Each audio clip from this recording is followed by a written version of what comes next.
그들이 전에 맹인이었던 사람을 데리고 바리새인들에게 갔더라. 예수께서 진흙을 이겨 눈을 뜨게 하신 날은 안식일이라.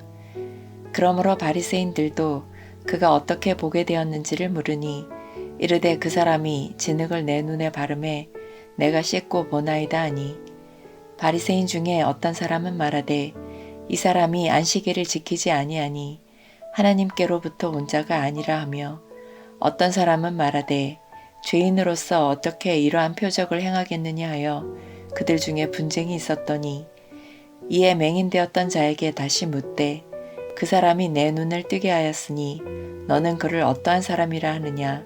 대답하되 선지자니이다 하니, 유대인들이 그가 맹인으로 있다가 보게 된 것을 믿지 아니하고 그 부모를 불러 묻되 이는 너희 말에 맹인으로 났다 하는 너희 아들이냐? 그러면 지금은 어떻게 해서 보느냐? 그 부모가 대답하여 이르되 이 사람이 우리 아들인 것과 맹인으로 난 것을 아나이다. 그러나 지금 어떻게 해서 보는지 또는 누가 그 눈을 뜨게 하였는지 우리는 알지 못하나이다. 그에게 물어보소서. 그가 장성하였으니 자기 일을 말하리이다. 그 부모가 이렇게 말한 것은 이미 유대인들이 누구든지 예수를 그리스도로 시인하는 자는 출교하기로 결의하였으므로 그들을 무서워함이로라. 이러므로 그 부모가 말하기를 그가 장성하였으니 그에게 물어보소서 하였더라.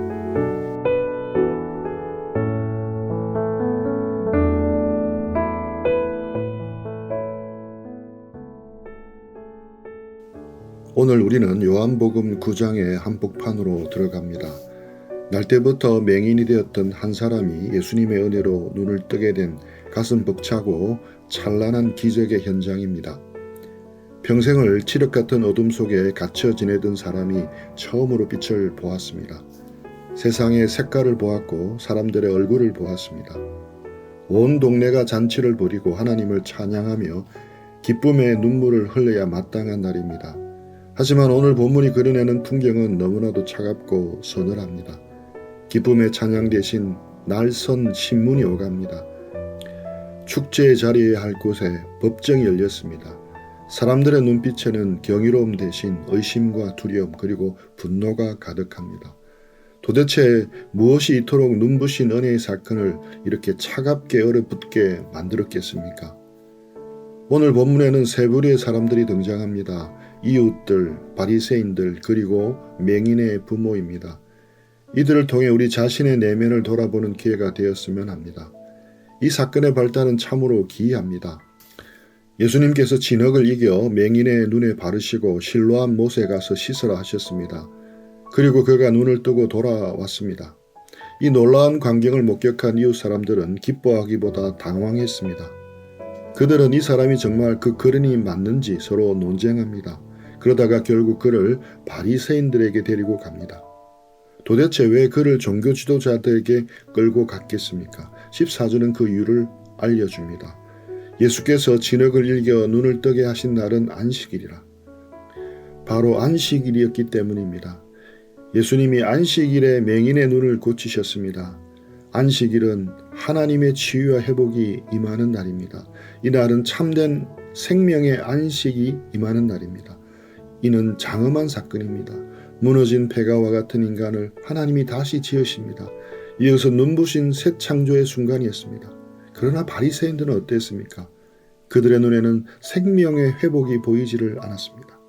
율법의 전문가라 자처하는 그들이었습니다. 하지만 그들의 영혼은 맹인보다 더 깊은 어두움 속에 있었습니다. 그들은 예수님이 진흙을 이겼다는 행위에 집착을 했습니다. 이는 자신들이 만들어 놓은 종교적 규례를 어긴 것입니다. 그들은 이 사실 하나에만 집착을 했습니다. 16절에 보면 그들은 이 사람이 안식일을 지키지 아니하니 하나님께로부터 온 자가 아니라고 단정짓습니다. 그들은 자신들의 얄팍한 지식으로 살아계신 하나님을 가두려 했습니다. 그들은 교만에 빠져 있었습니다. 자신들의 기준에 맞지 않으면 정죄해버렸습니다. 그것이 아무리 위대한 하나님의 역사라 할지라도 정죄했습니다. 그들은 진리를 알지 못했습니다. 오히려 그들은 두려워했습니다. 그 두려움을 감추기 위해 가장 속편한 방법을 택했습니다. 예수님을 죄인으로 정죄하는 것이었습니다. 바리새인들은 자신들의 종교적 권력과 체제를 유지해야만 했습니다. 이를 위해 이 기적을 깎아내려야만 했습니다. 그래서 그들은 맹인이었던 자를 엇박지르고 신문합니다. 그 사람이 내게 무엇을 하였느냐? 어떻게 내 눈을 뜨게 하였느냐?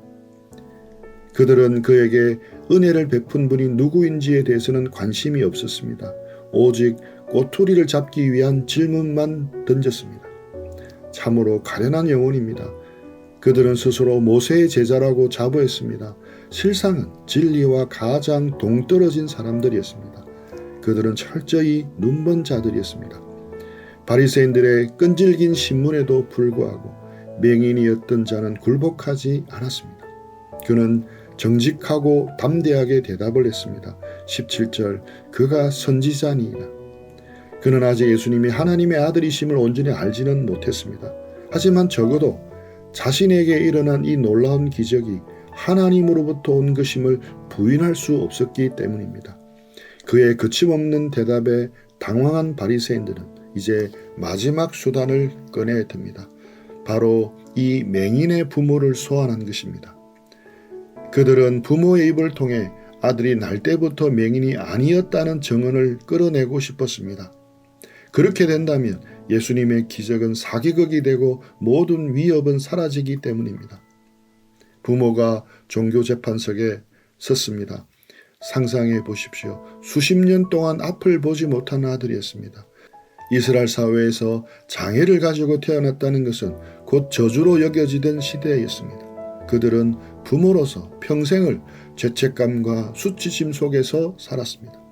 지독한 가난 속에서 살았고 피눈물을 삼키며 살았습니다. 그런데 그 아들이 두 눈을 번쩍 뜨고 세상을 보게 되었습니다. 이 얼마나 기가 막힌 은혜입니까? 부모라면 마땅히 춤을 추며 동네방네 뛰어다니며 소리쳐야 하지 않겠습니까? 내 아들이 눈을 떴습니다. 우리 가족에게 생명의 빛이 찾아왔습니다. 하고 감격해야 하지 않겠습니까? 그러나 본문에 등장하는 부모의 모습에는 그 어떤 환희나 기쁨도 보이지 않습니다. 그들은 잔뜩 겁에 질려 있습니다. 바리새인들이 묻습니다. 이 사람이 날 때부터 맹인이었다는 건 너희 아들이냐? 그러면 지금 어떻게 해서 보느냐? 이 날카로운 질문 앞에 부모는 참으로 비겁하고 슬픈 대답을 내놓습니다. 그가 우리의 아들인 것과 맹인으로 난 것은 압니다. 그러나 지금 어떻게 해서 보는지, 누가 그 눈을 뜨게 하였는지는 우리는 알지 못합니다.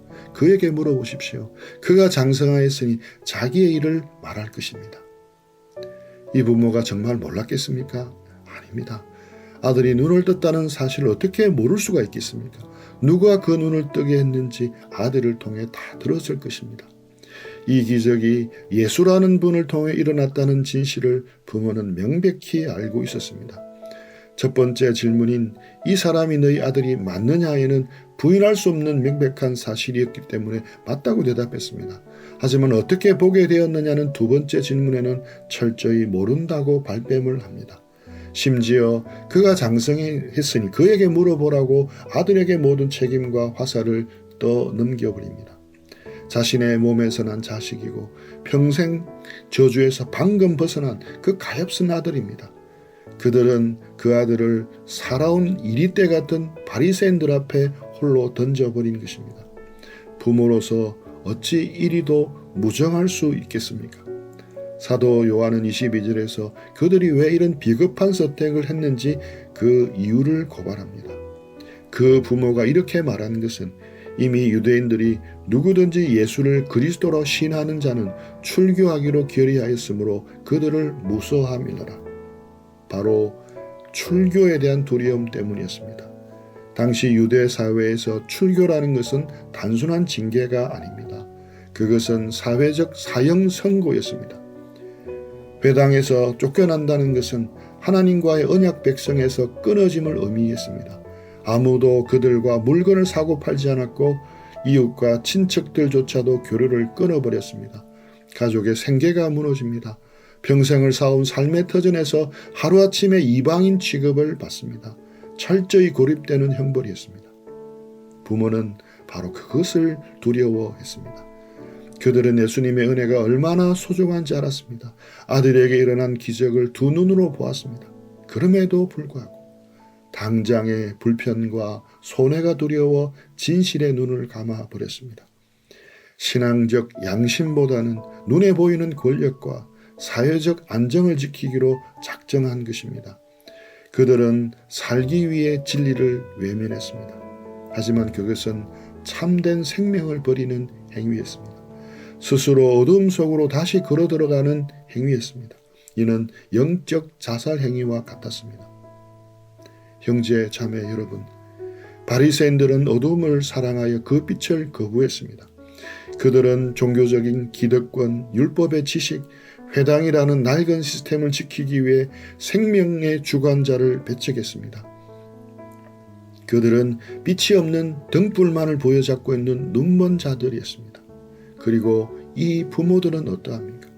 그들은 빛을 보았고 세상의 어둠을 더 두려워한 자들입니다. 세상에서 쫓겨날까봐, 사람들에게 손가락질 받고 삶의 기반이 흔들릴까봐 예수님을 모른다고 부인했습니다. 우리는 예수님을 그리스도로 신해야 합니다. 성경은 누구든지 예수를 하나님의 아들이라 신하면 하나님이 그의 안에 거하시고 그도 하나님 안에 거하느니라. 요한일서 4장 15절 이렇게 말씀합니다. 생명과 구원은 오직 예수님을 인정하고 그분을 영접하는 데 있습니다. 예수님께서도 누구든지 사람 앞에서 나를 신하면 나도 하늘에 계신 내 아버지 앞에서 그를 신하실 것이요 라고 말씀하셨습니다. 잠잠히 우리 자신을 깊이 돌아봅시다. 이 부모의 비겁함은 혹시 오늘을 살아가는 우리의 모습은 아닙니까? 월요일부터 토요일까지 우리가 발 딛고 살아가는 세상의 한복판에서 어떻게 살아가고 있습니까? 직장에서, 학교에서, 믿지 않는 가족들 앞에서 우리는 진실로 예수님이 나의 구원자이심을 담대히 시인하고 있습니까? 세상의 흐름과 가치관이 성경의 진리와 정면으로 충돌할 때 우리는 종종 침묵합니다. 동료들이 기독교를 조롱하고 예수님을 모욕할 때 나는 잘 모르겠다, 나한테 묻지 말라며 슬그머니 자리를 피하지는 않습니까? 직장에서 성진에 누락될까봐, 실험실에서 불이익을 당할까봐, 사회적 모임에서 은근히 따돌림을 당할까봐 우리의 신앙을 교묘하게 감추고 살고 있지는 않습니까?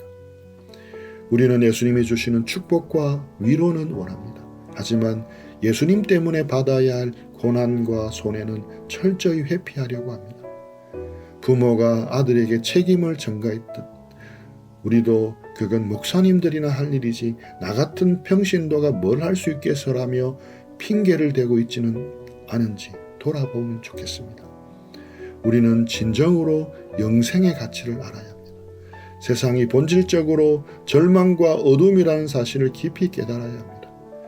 그러면 세상에서 쫓겨나는 것을 두려워하지 않을 것입니다. 예수님의 생명의 빛이 내 안에 없다면 넓은 아파트도 아무런 소용이 없습니다. 안정된 직장도 아무런 소용이 없습니다. 사람들의 인정과 칭찬도 아무런 소용이 없습니다. 이것을 분명히 기억해야 합니다. 예수님이 없으면 이 세상은 결코 살만한 곳이 아닙니다. 부모와 달리 평생 거지로 살아온 이 맹인은 당당했습니다. 그는 이럴 것이 없어서가 아닙니다. 자신을 살리신 분의 은혜가 너무나도 컸기 때문에 물러서지 않았습니다. 바리새인들이 다시 그를 불러 다그칠 때 그는 짜증스럽고도 당돌하게 맞섭니다. 내가 이미 일러서도 듣지 아니하고 어찌하여 다시 듣고자 하나이까? 당신들도 그의 제자가 되려 하나이까? 이 얼마나 통쾌하고 위대한 정언입니까? 결국 바리새인들의 화를 돋우어 회장에서 쫓겨나고 맙니다. 부모가 그토록 두려워했던 출교를 이 아들이 당한 것입니다. 그러나 그가 쫓겨난 그 밤에 무슨 일이 일어났는지 아십니까? 35절에 보면 예수님이 그 사람을 쫓아낸다고 하는 말을 들으시고 그를 직접 찾아오십니다. 세상의 회당에서 쫓겨난 그를 참된 성전이시며 선한 목자이신 예수님이 찾아오신 것입니다. 강도와 같은 그 거짓 목자들에게서 쫓겨난 그 어린 양을 선한 목자이신 주님이 품어주셨습니다. 예수님이 그에게 묻습니다. 내가 인자를 믿느냐? 그리고 그는 예수님의 발 앞에 엎드려 주여 내가 믿나이다라고 고백하며 참된 예배자가 됩니다. 예수님을 위해 세상에서 쫓겨남 당한 자를 주님은 결코 홀로 버려두지 않으십니다. 우리는 모두 영적으로 눈먼 자들이었습니다. 타락한 본성으로 인해 어둠 속에 갇혀 영원한 사방을 기다리고 있던 자들이었습니다. 그러나 예수님을 통해 하나님은 우리에게 빛을 주셨습니다. 예수님을 통해 이제는 우리가 빛의 자녀가 되었습니다. 이제 더 이상 어두움의 일을 두려워해서는 안 됩니다. 사람들의 시선과 세상의 평가에 얽매여 비겁하게 살지 마십시오. 마귀는 언제나 우리의 가장 가까운 사람들을 통해 역사합니다. 우리가 가진 것을 잃을까 하는 공포를 통해 우리의 입을 막으려고 합니다. 진리를 아는 자는 자유합니다. 신앙은 세상과의 타협이 아닙니다. 예수님이 나의 전부이심을 고백하는 순간 세상이 우리를 버릴지라도 하늘의 문이 열리고 주님의 든든한 팔이 우리를 안아주실 것입니다. 주님이 가신 십자가의 길을 묵묵히 그리고 당당하게 걸어가는 저와 여러분이 되기를 축복합니다. 어둠 속에서 타협하는 자가 아니라 빛 가운데서 주님을 증거하는 참된 주님의 제자가 되기를 축복합니다. 우리 들은 말씀 기억하며 주님과 교제하며 기도하고 적용하는 시간들